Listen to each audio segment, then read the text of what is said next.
अभ्यासातच हुशार असून चालत नाही, तर इतर ॲक्टिव्हिटीज पण लागतात. सर्वच क्षेत्रात ही मुलं निपुण असावी लागतात. आज मुलांचं जे काही अष्टपैलू व्यक्तिमत्व असेल, तरच आजची मुलं समाजात स्वतःची वेगळी अशी छाप पाडू शकतात. प्रत्येक आई-वडिलांना वाटत असतं की आपल्या मुलाने सचिन तेंडुलकर व्हावं, ऋतिक रोशन व्हावं, हे व्हावं, ते व्हावं.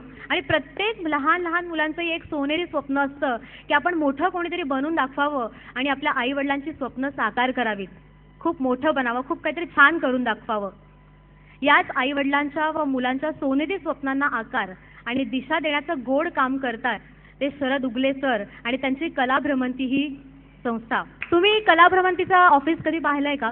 रविवार कारंजावर त्यांचं एक ऑफिस आहे, संस्थेचं ऑफिस आहे. तिकडे तुम्ही कधीही गेलात, या संस्थेच्या कार्यालयात गेलात, तुम्ही तिथनं गपचूप डोकावलं ना, तर तुम्हाला पाहायला मिळेल की खूप सारी छोटी मुलं असतात आणि ते एका सरांच्या म्हणजे सर असे मध्ये असतात आणि ती मुलं त्यांना गराडा घालून उभे असतात आणि म्हणत असतात, सर सर माझा डान्स कधी होणार आहे, सर मला बक्षीस कधी देणार आहे, सर मी घरी जाऊ, सर मी हे करू, सर मी ते करू. इतके त्यांचे लहान लहान ते प्रश्न असतात आणि तिकडनंही चांगला रिस्पॉन्स येतो. हो बेटा मी तुला बक्षीस देणार आहे, तुझा शेवटचा डान्स आहे, तुझा हा डान्स आहे, तो डान्स आहे. लहानच मुलं नाही तर पालक सुद्धा तिथे म्हणत असतात. अर्थात इथे सर सर सर मी जे करते ते सर म्हणजे आहेत दुसरे तिसरे कोणी नाही, आपले शरद दादा उगले सर. वेल, हे केव्हा होतं? ही आपुलकी, हा जिव्हाळा, ती माया तेव्हाच येते जेव्हा समोरचा माणूस आपल्याला आपला वाटतो, आपल्या कुटुंबातला वाटतो. आणि एकदा का तुम्ही कलाभ्रमंतीचे सदस्य झालात की तुम्ही उगले सरांच्या आयुष्यातला एक हिस्साच बनून जातात. म्हणजे जोपर्यंत तुम्हाला शरद उगले हे नाव माहिती नसतं तोपर्यंत आपल्याला असं वाटतं की शरद उगले कोण आहे.